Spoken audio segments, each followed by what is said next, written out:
So this week we're beginning to look at something called the three characteristics of existence.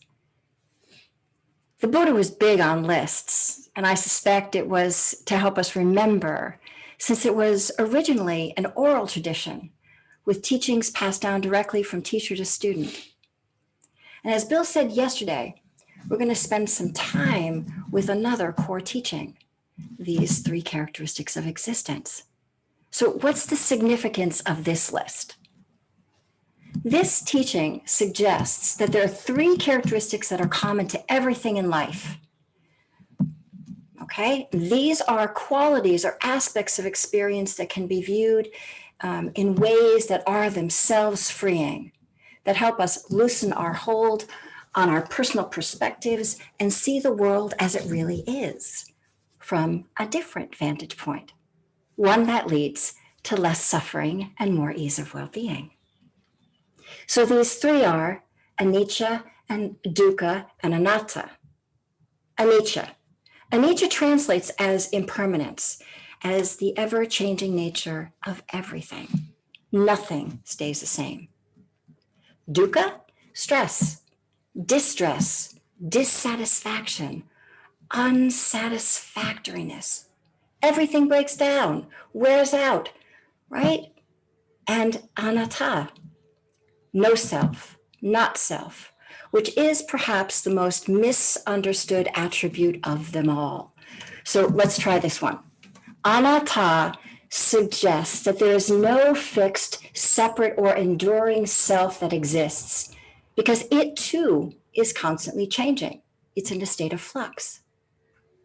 Where are the babies we once were? Where are the bodies we had in our 20s? Or the energy we had in our 30s or 40s, right? We, you and me, we're not fixed. We evolve and we de-evolve. Okay, so you might be asking, still, what's the significance of this list? Why and how is it relevant to me? Well, the Buddha says, look at any situation and you will find yourself in it. You can observe these three qualities, these three aspects of experience in play. They're inherent to all of our doings, all of our human doings. And by seeing these, we can begin to relate more skillfully to the suffering that we have control over, to the suffering that comes from being born, and to the suffering that comes unbidden. Either way, whatever way it comes, the Buddha suggests begin to notice these qualities so we can learn how to relate wisely and kindly to the tangle, to the suffering that we find ourselves in. It's very practical. We can do this. And we can do this especially if we remember to see out of the kind eyes of our friend Sati, mindfulness.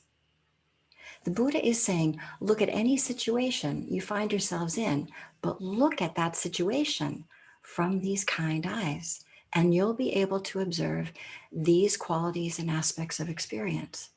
And by seeing them, we can better understand that we are not in control, or as in control as we thought we once were. And this is essential. This is essential for us in order to relate skillfully in the world. So let's look at an ordinary mundane experience through these friendly eyes. Let's say something we need breaks. An extension cord, a phone, a water pipe in the house or the city street, or our bodies break down. They get sick, or we break a bone and we don't have a spare. This is dukkha on three accounts: the breakage, the sign and the mark of impermanence. The breakage, the sign and the mark of dukkha, stress, inconvenience, the inconvenience of this moment, the dukkha, the stress of not having a replacement, and the dukkha and stress of our reaction. And that is the sign of us. We are on the scene with our irritation and the added stress to this inconvenience because we take it personally. It happened to us. Because when the only computer extension cord we have dies, which most of us aren't thinking about this happening when we buy it. Of course, it happens right in the middle of working on a deadline, right? Something very important. And suddenly it becomes very personal, very sticky, very stressful. And though it will pass, in this moment, most of us forget this fact.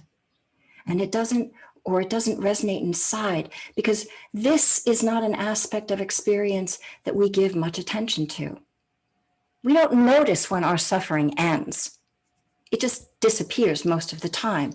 But likewise, we also don't tend to notice when it disappears, the relief that we feel. The extension cord comes, and even though I have to come back to the busy work of my deadline, at least there's something working in my favor now, right? That's a relief. I'll take it. So do you see, like, these three aspects of experience are interwoven into this mundane example? Or imagine having a disagreement or even a discussion with someone. There's me, or you and me, who is in the discussion, who is or isn't talking, who can feel the pressure, the stress of wanting to join, wanting to disagree, wanting to check out, and still, at some point, that particular discussion will come to an end. It doesn't seem significant, but if it was a heated conversation, or if it was boring or just really intense, we might be happy to notice that it ended, for example. We might appreciate the person even more because, say, they're getting older. They won't be here much longer. And as a result, we might, temper our personal reactions. Or we might even be a bit more frank with our comments, maybe share a bit more deeply. Either way, bringing these qualities forward helps us to learn how to be in right relationship with what's happening. Moment after moment, things are changing.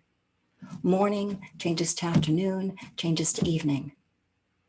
Can't stop that. Moment after moment, something isn't right. It doesn't fit. It no longer works. It's disappointing. That's how it is.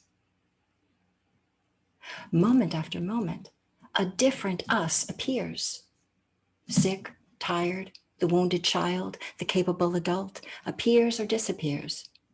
The grumpy, funky, drifty one who wakes up in the morning dissolves unnoticed into the busyness of the day. Or the one who by 1 p.m. is still working hard, hasn't yet come up for air, for lunch, for a break, or is in the rush of just skimming through to get done on time to be able to attend to the kids. Moment after moment, things are changing, are unsatisfactory, and are not as personal as we think they are. They're unstable, unsatisfactory, and not all personal. These marks of existence live in the details, in the moment-to-moment recognition of the unfolding now. We can either fight with that, or we can learn how to flow with that. This is a mindful inquiry. This is what Buddha often would encourage, like these mindful investigations. And here, the recommendation is that we begin to recognize and heed the signs of impermanence, of suffering, and that things aren't personal. And he said, looking in this way can help us to discern how to respond, help us to notice what we have control over and what we have no control over, and how to respond wisely and kindly to that information. All right. So let's begin to look at these variables, to see them in play right in the middle of our meditation practice. Okay? We can do this. Buddha said this is for our welfare, personally, interpersonally, collectively. Okay.